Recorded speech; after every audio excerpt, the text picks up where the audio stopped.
That's right here at Sharp Facets Gallery. I have Dr. Chad Kinsella with us. He is in the political science department over there at Lander, and since it's the day after, I thought we'd have him come on here and talk to us about some of his thoughts. And of course he teaches over there, and tomorrow afternoon we're going to have 3 of his students plus him. I think we're going to have a round table, aren't we, tomorrow afternoon? Yes, we will, and I think we've got some really good students. They've got a lot of good things to talk about, so it'll be very exciting. Absolutely. So, Chad, what did you think of the election as it turned out a whole lot earlier than most people thought last night? Well, as you said, it was not nearly as close as I think the pundits said. I think there's going to be a lot of pollsters who are sending out their resumes today because there were a lot of polls that were very, very wrong. So a lot of really interesting things that happened, and I guess in some cases didn't happen. So very interesting election. And it was called, I thought we would just now be finding out our winner, but I was able to go to bed comfortably last night and get enough sleep and know pretty solidly who was going to win. I thought it was interesting last night when they called, Fox News. I was watching Fox News back and forth, and Fox News called Ohio, and then there was this almost revolt on the there with Karl Rove and who's the other one that said, no, that can't be right. And they started going through their conversation, and in the end, they agreed they were right. Yeah, very interesting, and Karl Rove had he had made a prediction, so I think he had something, and he did. It's never good to be wrong, but Ohio was, the expectation was that Ohio was supposed to be very, very razor thin, and there were a lot of really good indications. I have a friend in the Secret Service who said that Romney had this huge rally in Westchester, Ohio, and it's very close to where I come from. And the papers reported 30,000 people, but he was saying that it was closer to maybe 45 or 50,000 people. So there was a lot of. It seemed like there was a lot of excitement. The polls were very tight. To plug my alma mater, the University of Cincinnati, who does maybe the only pollsters who got it right. They do the Ohio poll. They came out yesterday and they said Obama +1, but they said too close to call, and it ultimately basically was Obama +1. And so ultimately, again, if you look, Ohio is interesting because Ohio is really good because it's almost got the same dynamic as the rest of the country. It's kind of a north-south divide. Southern states, very Republican. Northern states much more Democratic. And Ohio is that same way. And there's some, in the middle is kind of the battleground area in Columbus, Ohio, the capital. Sure. So Cleveland, Cuyahoga County is the Democratic bastion. Cincinnati, very close to where I'm from, is the Republican bastion. And ultimately, if you can't win Hamilton County as a Republican, that's not good news. And ultimately, that's what happened. And I guess the rest now is history. So Ohio is interesting, and I think that a lot of people thought that it was going to be much more up for debate. And really, I thought there was a very close potential. We might be waiting for 10 days to count the provisional ballots, but sure. It's a done deal now. So. It's, and the more the night went on, the more you could see that, that 3-2-1 philosophy just wasn't going to pan out. No, there were a lot of things just didn't pan out. So at least for the Romney campaign, but things came up very well for President Obama. So. What do you think what was the difference? What was it in the process that they both went through? What do you think made the difference? Why President Obama won, and why did Mitt Romney lose? What aspects of it? If I could, there's 2 things, and I may regret, but I think it's interesting. There were some exit polls that came out, and so there were 2 really interesting things that I found with all of this. One of the exit polls talked about, who is more like you, or who cares about somebody like you, or who is more, like you. Mm-hmm. And Obama had that by easily, I think it was somewhere between 10 and 12 points. And they said who would be better to fix the economy, and I think Romney had that by 6 points. And it goes back to 2000 and why President Bush won. It was kind of like, who would you rather have a beer with? It's like nobody wanted to have a beer with Al Gore because he's kind of the nerdy guy that wouldn't be a fun person to hang out with. But Bush seemed kind of like the fun guy. He wasn't a drinker at that point. But Romney kind of seemed to have that kind of Gore-esque, if you will, not a guy we want to hang out with. He wasn't going to drink the beer even if offered.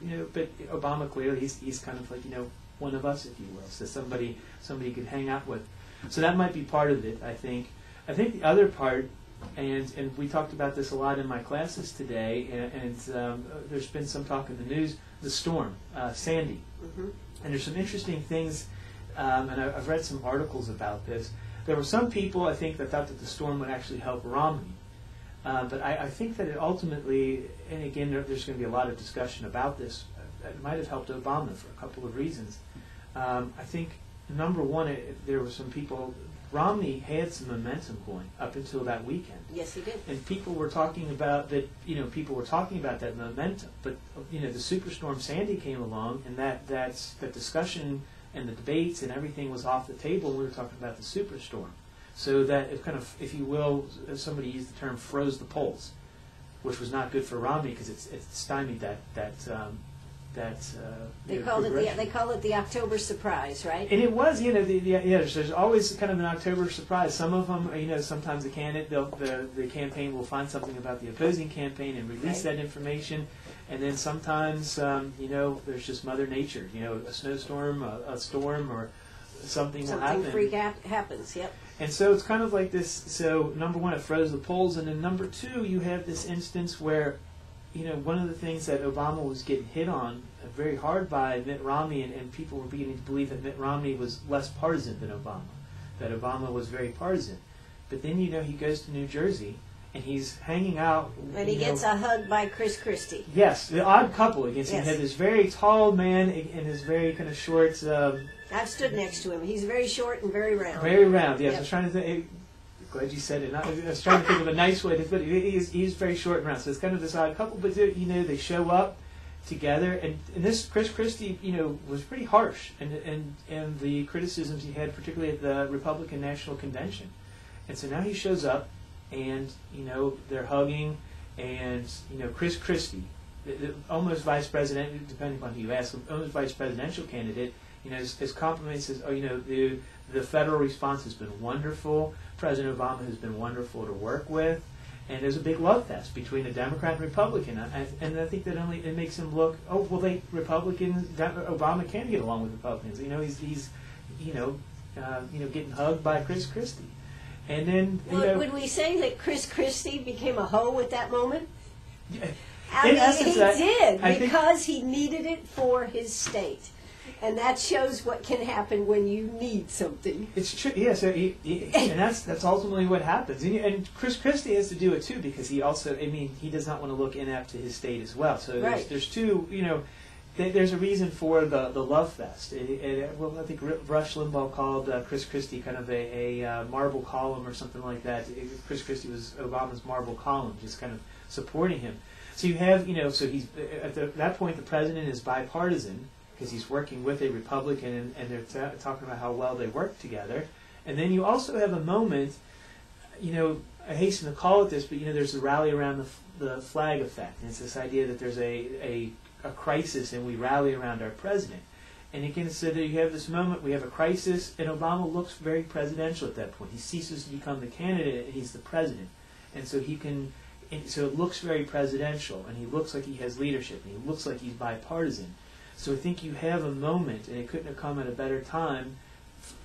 Again, not to downplay the effect of the storm, but politically it came as a very critical time for Obama, and could have been a godsend for him. Yes, yeah, so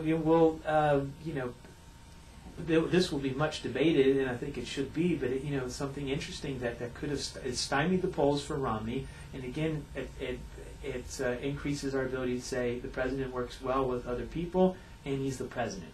And who forgot to mention that he doesn't work that well with everybody? We've seen it for 4 years. Well, again, what happened? Was it the media? Voters have a short attention. I guess all of us, we have a short attention span. And again, it's kind of what have you done for us lately? So I guess for many voters, it's kind of like we are willing to give people a pass. And he says what we saw just recently. So, and again, it's like, I will work better with Republicans. And he said, oh, look, he's giving Christie a hug. Mission accomplished. He's a term from President Bush, if you will. But still, would you take that back to the media? In some, I don't think it's the media's fault. The storm was a major moment, and again, so you cover the news, and it was again the superstorm, and so the media. There's a lot of political studies. The media does have an effect. Sure. And again, it's in this case, I don't think, I wouldn't want to go out and say that the media was partisan or that they were, doing Obama a favor. Do you believe that the media is partisan though? Are there not partisan medias? It can be. Again, one of the things. I don't want to say this, but it's true. Well, I would say it is true. And something I have my class do is I will get an episode from the O'Reilly Factor, and we talk about media and politics, and I'll get an episode of the Ed Show, and they'll cover the same issue, and my class can pick up in a 5-minute segment of each that there's a clear difference on how they view and how they portray the different things. So there is a difference, but ultimately the media overall, they're covering the superstorm, and they want to cover, especially in the wake of Hurricane Katrina. There's an added, and maybe this is a good thing. We want to make sure that the federal and state governments and local governments that they're working well and they're taking care of the storm victims. And in this case, it worked better. Obviously, it couldn't get much worse, I suppose, than Katrina. But again, so it worked good. It was good for Governor Christie in that essence, and maybe this helps him win in 2016. We'll see. But I think it also helped Obama. And the media is they're gonna cover those things. And again, the president, by just being the president, we look at the executive. A lot of people work for the president, but we see kind of this one person, and he's the leader of the nation. So it's kind of there's a storm and there's something awful that happened and people were hurt and lost things and died. So we want to, we have to look to somebody to kind of lead us through this, and it's the president. And so it helped Obama look more presidential, perhaps. Okay. Taking that we look to the president and people died and everything. What about Benghazi? We just haven't heard a lot about that, and yet 4 people died with Benghazi. And there's been, the parents of those who have died have been very vocal about it. They're very angry with the president. Is that the partisan media? There's been a lot of discussion. I had a lot of students last night that and again, they are definitely more Romney supporters or Republican supporters. But and that was their argument. It's, well, what about that? They said the same thing. What about Benghazi? It didn't get a whole lot of play, I guess, or maybe again, the facts are maybe too complicated. Again, voters, we have the idea is we have a very short attention span, and we move on to the next thing. And if it doesn't, if it takes too long to explain, forget it. So, Benghazi is out there, but again, it's one of those things that was in the news. It's what kind of there's been some psychological, political studies. It's kind of like what's at the top of your mind, and I think my theory, I guess I would argue, to bring out the political scientist in me, is that when people were thinking about president, they weren't thinking about Benghazi, they weren't thinking about those things. They were thinking about what happened just a couple of days ago. And it's very simple. It's fresh in your mind. So top of the mind. It's kind of like you're pulling off the top of your mind. So again, for those voters who weren't already committed, that might have sealed the deal, perhaps.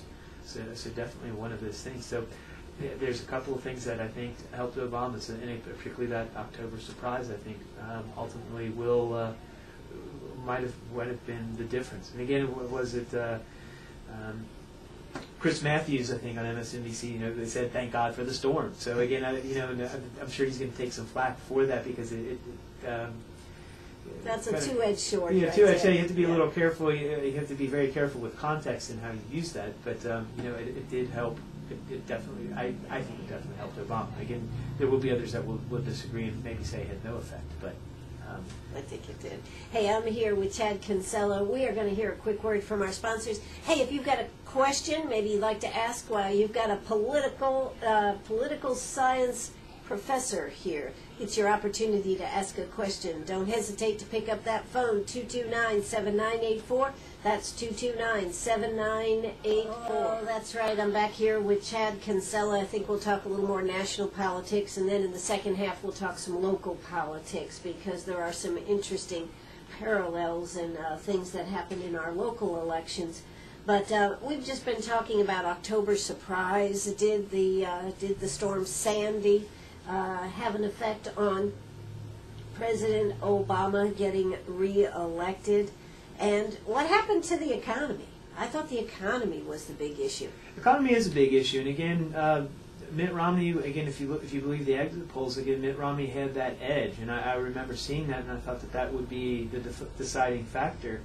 So some of those things that I'm still kind of defy almost explanation by me, because I really thought that this race would have been. I really did not think that I was going to bed last night, number one at midnight, number two knowing basically who was going to win, because of the economy. So again, one of the things that we talked about last night with my students, and I've had some conversations with some colleagues, is would another Republican candidate that ran in the primary done better? And I'm not sure. And again, kind of doing the Monday morning quarterback again, could Romney have done much better? I don't know. So again, it's a testament, I think, also to the Democratic Party and Obama's ground game. They were able to get the turnout. So it's kind of an interesting moment, because again, there are few candidates for president, as Obama was, that is the incumbent, who had really bad economic information. I mean, the economy is not doing very well. It's a little bit better than it was in 2008, but not significantly, and still was able to pull out a fairly. If you look at the Electoral College, he pulled off a very big win, and if you look at the popular vote, it's a lot closer. But again, so he was able to defy that. The saying is the economy's stupid, and win that. So there's some interesting dynamics there that again I'm going to have to explore in a little bit more detail. But it is really odd. If again, the logic would say that the economy is not good. It's not much improved from 2008.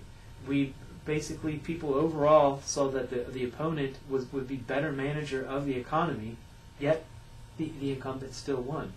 Do you think it had to do with the fact that some of the discussions that I've heard and everything have said that President Obama's team just was able to discredit Romney at an early stage of the election process?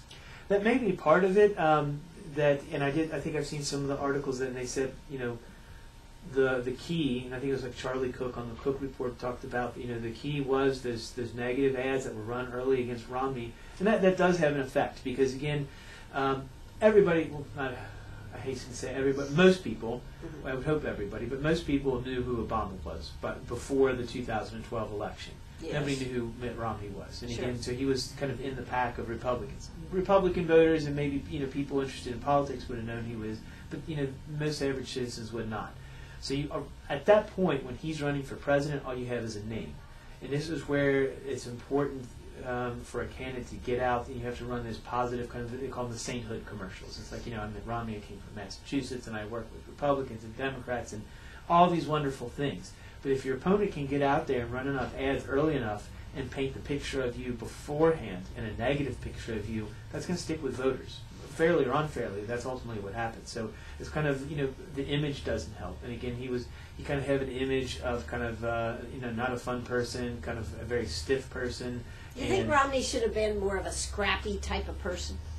He was, in that first debate, he was scrappy. And right. then he had the... But all along, everybody was amazed when Romney came out and was on point, and that President Obama was like, I don't want to be here, whatever you want to say about that. His attitude there was not conducive to presidential. But more scrappy, should he have taken a harder line? A lot of the pundits were out there saying he should have taken a harder line to begin with. Perhaps. He could have, but it's... But I don't think it's his nature. It's not his. Yeah, it is definitely not his nature. He seems to be a fairly good-natured person. And it was really interesting in his concession speech. And recently, he said, "Hey, I'll work with Obama, and we need to take care of this problem with partisanship. And maybe he's looking to the next election, possibly. But that's." He's been there twice now. I think he's done. Hey, well, I think Sorry. Maybe he runs for Senate. or governor again. Who knows? But again, so he's run for a lot of offices. Well, do you think he could end up as President Obama's business czar? Who knows? I made him speechless, folks. Hey, let's tune into South Carolina news while Chad comes up with an answer for that one. We'll be right back. Don't you go away. Are you a pirate or a pack rat? Do you have a vacation of a lifetime sitting in the attic? Or a college tuition hung on a wall? Or is a fabulous retirement hidden in your jewelry box? Bring those items to Sharp Facets Gallery. We can establish value and buy from you or sell for you. And so ends another chapter at Sharp Facets Gallery, 72 Bypass, and on the web, sharpfacets.com. Oh, that's right. We're right back here at Sharp Facets Gallery on the 72 Bypass, having a good time talking about the election yesterday, and a lot of people just wonder what direction this country is going to go in. You know, I heard something interesting this morning, Chad. I heard that they were saying that if somebody votes Democratic the first time, they vote the second time, they vote the third time, they're probably most likely going to stay a Democrat. That, coupled with the fact that there hasn't been, I guess, what shall we say, since President Reagan, a defining Republican, and so that may be where part of the problem is, that the Republican Party doesn't have an image of being hip, cool, and the party to be with. And there's a lot of evidence to maybe back that up. Again, I mean, if you look at young voters, it is a huge gap, and that's something that the Republican Party really needs to be aware of. And again, one of my students who portrayed Obama said, you know, it talked about Pell Grants, and again, and that got a big cheer when they did a mock presidential debate. But anyway, so ultimately, again, there is this problem that Republicans have, this, you know, the image. And there's a really interesting book, kind of, that's talks about party image, and they ask about good things about each party and bad things. And if you notice, it's almost back to 1950.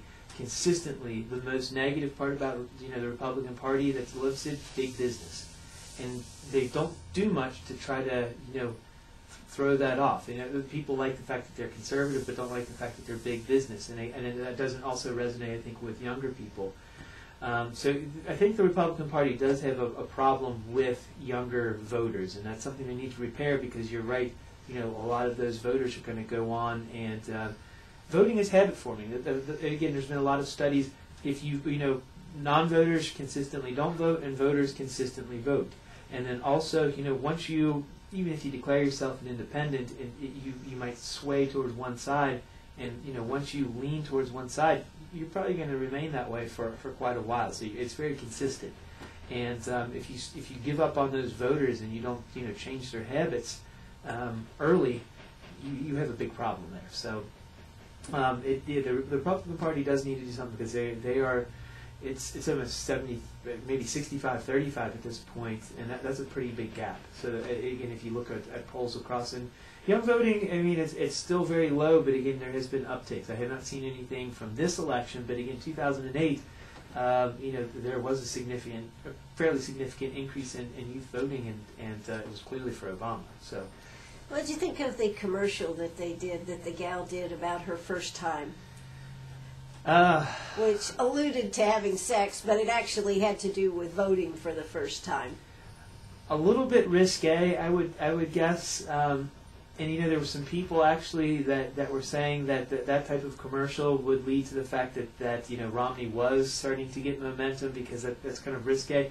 At the same time, maybe a little bit funny.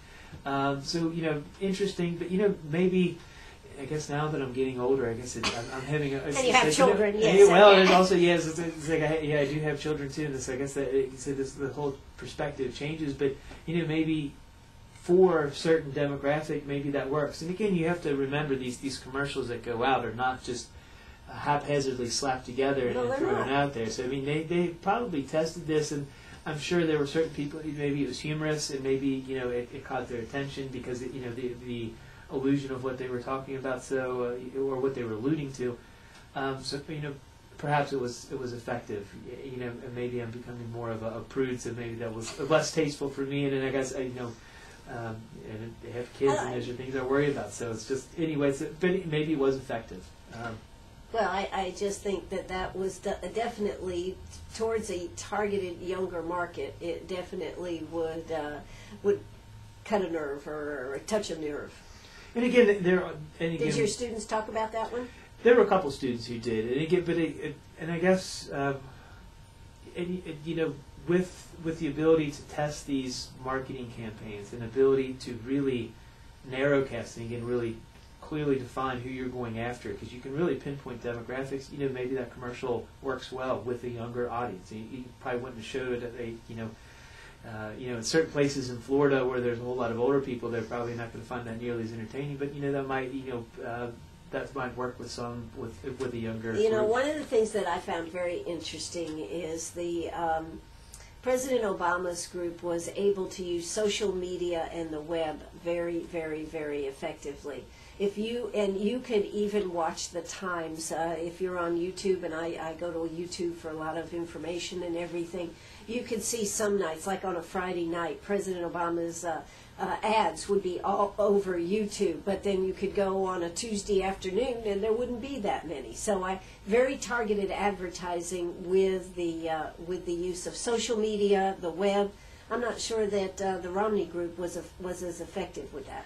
Probably not, and Obama has his campaign team probably has changed really the way in which we use the internet and social media for political reasons.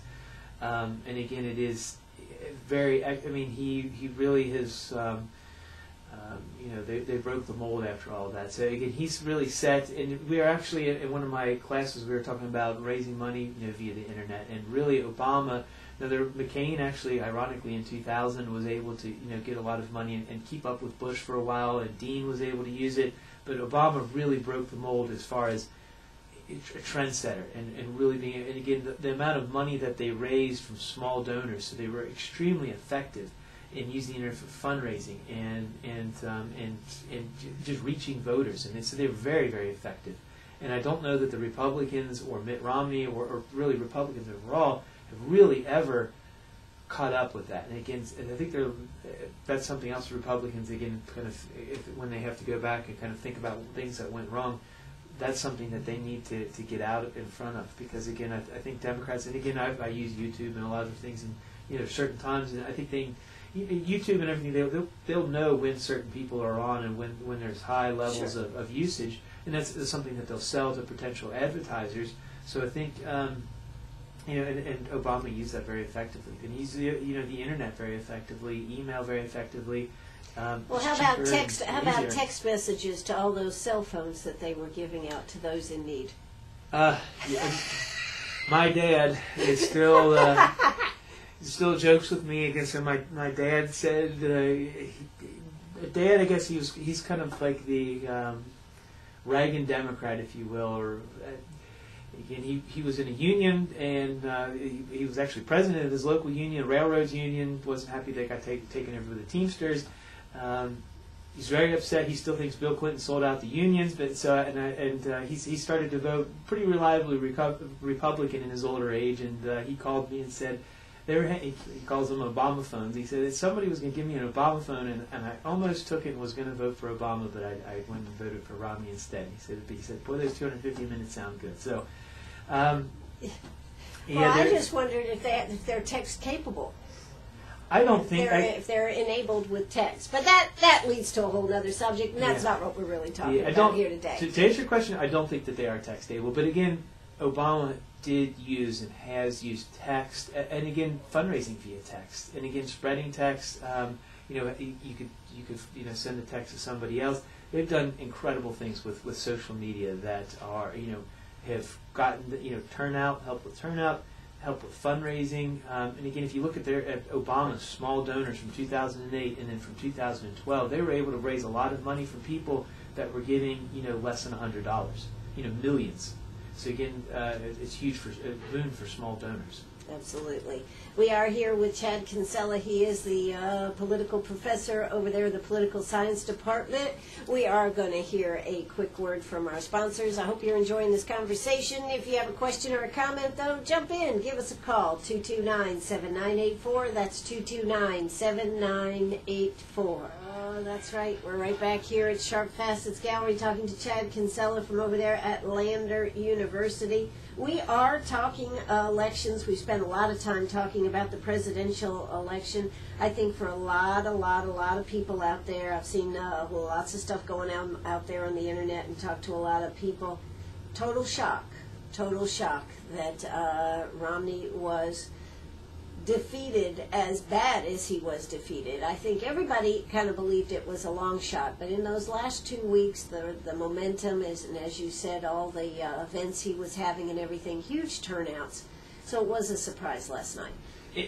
I think it was a big surprise for a lot of people. And you know, there was a whole lot of pundits, not the majority, but I think there were a lot of pundits who really did think that he was going to win.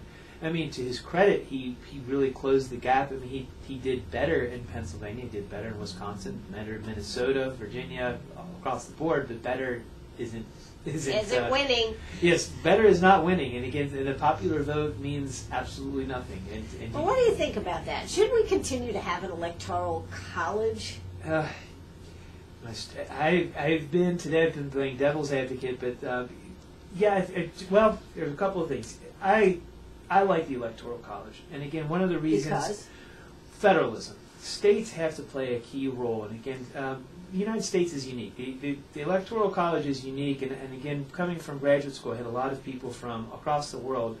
Unanimously, everybody thinks... I should say everybody, but a lot of the people I encountered from different countries, Germany, Mexico, Brazil, nobody likes the Electoral College. And they say, why do you all do that? So I always felt myself defending, my American pride and say, we have to have this. Part of it, I think, deals with federalism, that states play a key role. I think the other part is if you think about trying to change the Electoral College, it becomes very difficult. We had this discussion today in class. To get rid of the Electoral College, if we're going to completely replace it, we have to change the American Constitution. To do that, you have to have 2/3 of the House and the Senate do that. If we just pretend for a moment that the House and Senate are going to get rid of the Electoral College, which would probably be difficult to do to start with, we'll assume that they will. Then it goes to 3/4 of states have to pass it. That's 38 states. Are there enough states that gain something from that? And again, something I showed my class, if you look, there are 7 states that get 3 electoral votes. Montana, Wyoming, Vermont, and a couple of others. And again, small states. They get 21 electoral votes. And I think their combined population is about 5.3 million people. If you take the entire population of Pennsylvania, which is... it's like 12.7 million people, and again, this is going from memory. It could be off a little bit, so at least forgive me that. But again, more than double the amount of people in those 7 states. Pennsylvania gets 20 electoral votes, one less than those other 7, with less than half of their population. And again, it's one of those things. So would those 7 states basically vote to make themselves completely irrelevant? Probably not. If you're a Democrat in California, you love the Electoral College. Why? 2016, I'll go ahead and call it right now, 55 electoral votes are going toward the Democratic candidate. I don't know who that's going to be, but they're going to get 55 electoral votes from California. They're going to get 29 from New York. That's, that's huge. That's huge. Well, I haven't done the math real quick in my head. It's either a quarter or a third of the way up to 270, which is what you need to win. Texas, if you're a Republican in Texas, you don't want to change it. I mean, that's 38 votes towards your candidate. And usually Republicans have to kind of cobble together all these smaller states to add up to something. So big states get something, small states get something, and then Lord knows if you're in Ohio, you don't want to change it because you get a lot. That's where all the emphasis is every darn time. Every darn. I mean, people in Ohio, and again, I being from northern Kentucky, right up near Cincinnati, I check the local paper there a lot in the Cincinnati Enquirer, and there 1.2 weeks ago there was a headline. It basically was like, where are the candidates? There was one day in a month that for some reason nobody, Obama or Biden, or was Ryan or Romney in Ohio. And again, they were complaining that they were feeling neglected at that point because there was one day where nobody was there. South Carolina, Kentucky. We never saw them. We didn't see anybody at all. Exactly. So again, Ohio got a lot of attention, Colorado. So I think there's enough states out there that perceive, that they're going to get some attention. Think about it this way. If you had a popular vote system, would anybody, would New Hampshire have gotten as much attention as it did? I don't think anybody would have gone to New. I mean, I'm sure New Hampshire is a lovely state. I have not been there, but it played a key role. Iowa, another one. Des Moines is a bigger city, but I mean, who's going to go to Iowa if there's a popular vote? Absolutely. So again, that's one of the big things with the Electoral College. It's tough to change. As much as, again, 60% of American people don't like it, but I have a feeling it's here to stay. Interesting. All right. Well, tomorrow afternoon we're going to bring 3 of your students and you here, and we're going to be talking about, what are we going to talk about? We can talk about elections. I'm sure that they would love to talk about the Electoral College. They have almost got me convinced that we need to get a proportional system. That was their big argument today. They all participated in a mock presidential debate. Many of them are very politically active. 2 out of the 3 went to the DNC, so I mean we can talk about anything you want. They're a wealth of information. Very good students, so I think it'll be a lot of fun. Absolutely. So we'll be looking forward to that. Hey, if anybody's got a question, you can email it to me at WCRS at WCRS1450am.net. And give me something to think about to ask these young whippersnappers that'll be here tomorrow afternoon. But we've only got a little bit of time left. But Chad, what did you think about the turnout in South Carolina? Huge turnout across the state of South Carolina, 65 to 75, 80%. Huge. It seems like turnout, and again, I haven't seen too many of the numbers yet, but it seems like turnout almost across the board was very large. So that's quite interesting. And again, it's interesting that happened. Gallup, and again, one of the polling agencies that I find to be one of the most trusted, actually projected that turnout was going to be less than 2008 and less than 2004. Now, I don't think all of the numbers are in yet, but I'm not so sure that they're going to be right on this one because, again, there was long lines a lot of places, and included South Carolina, had several. Well, I think some of the stuff in South Carolina, though, Chad, was they only had 1 or 2 machines when they should have had 11. Down there in Lexington, that was a real snafu. Yeah, I mean, well, that happens, I guess. If misery loves company, I think that happens in a lot of different states. So again, we were not alone in that, but not that that's to excuse them, but that's a problem. But 69.48% voter turnout right here in Greenwood. That was, I thought, phenomenal. Having seen a lot of these elections and been part of it, when I went that morning to vote, I think I was number 172. And normally I'm like number 45, 46, so that was huge.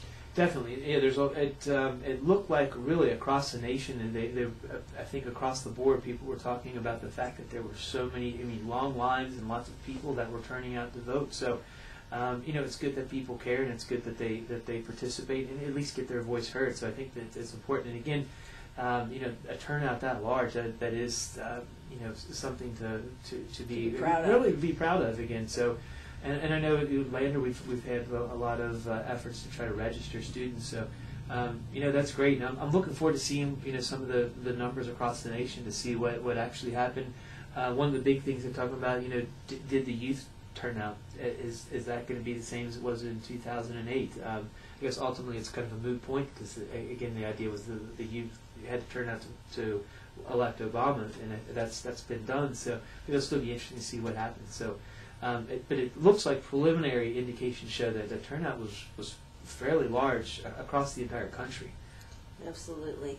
So what do you think? Does President Obama, I'll use this word, change his tune a little bit as far as trying to work with the Republican Congress, the House there, and of course the Senate is Democratic, but do you think that he took away the idea that maybe he needs to come to the table as well as they do? Perhaps. And on my way over here, I saw John Boehner was out on TV, and basically I didn't get to hear the whole speech. But again, he was kind of the gist was that he was going to work with President Obama. So we're not going to give up on our surrender our principles, but that we could work together. So I thought that maybe that's kind of the thing they do after the election. Say we're going to work together. If they actually keep to that is another thing. But it sounds like they may. Really, they have to at this point. There is no. Of course, Harry Reid. I guess what did he say? If Romney were elected, there was no way that he would ever work with him. But did he say something till hell freezed over? Something very close to that. Something very close to that. Harry Reid has well, and this is the same person who said that Team USA should take their Chinese-made clothes and put them in a pile and burn them. Right. A little, maybe a bit over the top, but so ultimately, regardless of, there is no clear mandate, because ultimately Republicans picked up seats in the House. So again, Ben Chandler, to make my plug for Kentucky, the Chandler family in Kentucky has a long history of in Kentucky politics, and Ben Chandler was in Kentucky's 3rd district, lost. And again, it was redrawn to keep him safer, and he still lost. So again, Republicans picked up seats in the House. Democrats picked up, I think, 2 seats in the Senate. Republicans still have the ability to filibuster in the Senate. So there is the potential. Again, the president by himself cannot do it. And I think maybe there were some lessons learned. I think in that first those first 4 years about what it takes to get along with people. So hopefully that's a lesson that they've all learned, because ultimately it's divided government, and they could decide to either work together and get things passed, or they could completely not do anything for 4 years. So this is WCRS right here in Greenwood. I'm here with Chad Kinsella. I want to ask you one more thing, Chad. If President Obama being reelected is a mandate on his philosophies and ideas, why is it we still have so many Republicans in the House? Well, probably, and again, as kind of a part-time geographer as well as political scientist, I think one of the key things that happened was in 2010. 2010 was again, we all take our lumps, I guess. So 2010 was a good year for Republicans. And part of that good year was they were able to elect a lot of governors, and they were able to take control of a lot of state legislatures. And the state legislatures, like South Carolina, draw those maps. And so they can draw them in such a way to keep people safe and to pick up seats. Happened in North Carolina. Simply North Carolina, I think, just redrawing the maps, I think they picked up 2 or 3 more Republicans just by redrawing the maps, no other thing. So I think those maps really saved Republicans. Again, some good recruits, but I think overall they drew themselves some very good seats, and I think that's going to keep them safe probably for quite a while. So interesting. I guess really I think the key is that they have those maps drawn in such a way. Well, I think it'll be interesting, because really we still have the same gridlock, it looks like to me, that we've had for the last 4 years. And it'll be interesting to see when the lame duck session comes back in, since it's going to stay basically the same. There is no reason for them not to sit down and work it out and get the job done. But my question is, will they actually work together to get the job done? That is the $1 million question, and that's the $1 trillion question. Yeah, right now, so that could be a several $1 trillion question. So, yeah, that is the big question. I mean, do they sit down together and work out? Again, preliminary indications, of course, right after the election, while we're paying attention. Yeah, we're still giving each other hugs and kisses. Yeah, lots of hugs and kisses going on right now, but how long is it going to last? Will it last more than a month? We'll have to wait and see. So again, we'll wait and see with all of that. Again, so they have the capabilities to work together. There have been instances where the parties have been able to come together and work things out. Unfortunately, that has not happened a lot frequently. And again, you have again during Obama's first 4 years, there were several instances after the House went over to the Republicans and Republicans had enough to filibuster. Things didn't work so smoothly after that. And again, after that's what I'm saying. In the first first super 2 majority years of Democrats was gone. So it was. They got things done when it was easy. Now it's not so easy. Can they work together? Can they kind of find some sort of common ground? History tells us no, but hopefully, we can always hope for change. If we spend 4 more years like we've had the last 4 years, our country is going to be in very, very, very bad shape. Yeah, I have a lot of friends. The economy is still a big issue. Debt is, for a lot of people, is still a big issue, and that has been something that they have been unwilling and unable to touch. Again, we had, the super committee that was supposed to get together, that the best deal makers that the Senate had to offer, couldn't come to a deal. And Absolutely. so now we've got, something's got to happen. And again, we have, budgets have not been passed, so these things have to happen in order for government to function. So we got to wait and see. And then we have Obamacare. Yes, we have Obamacare. Wisely enough, the taxes for Obamacare are going to take effect this coming year in I think 2014. So if you're going to be hold on to your wallet. Yes, hold on to your wallet. And if you're angry, it's too late to do anything about it. So and there's all kinds of I think what they call it, taxamageddon or something like that, I think was the term I saw. So again, if you're interested in that, there's some articles out there important. There are some new taxes that are coming up. And the mandate that we're going to have to all buy, health care. So, hold on to your wallet, hold on to your seats. There's a lot going on. Absolutely. Well, Chad Kinsella, thanks so much for coming out today. We'll look forward to the roundtable tomorrow afternoon. Yes, it'll be great. It's always an honor to be on and glad to be here. Thank you. Thank you so much. This is WCRS right here in Greenwood. Yes, we'll hear a few words from our sponsors and then carry on. I'm done for today. Be back tomorrow morning. Hey, don't forget, we're having Adjutant General Robert Livingston on tomorrow morning. We're going to be talking about, actually Peggy's going to be on and then he is going to be here. We're going to be talking about some new programs with veterans, and I certainly hope you'll stay tuned in tomorrow morning on the I Love Ann show. Hey, that's going to do it for me. Bye-bye, everybody.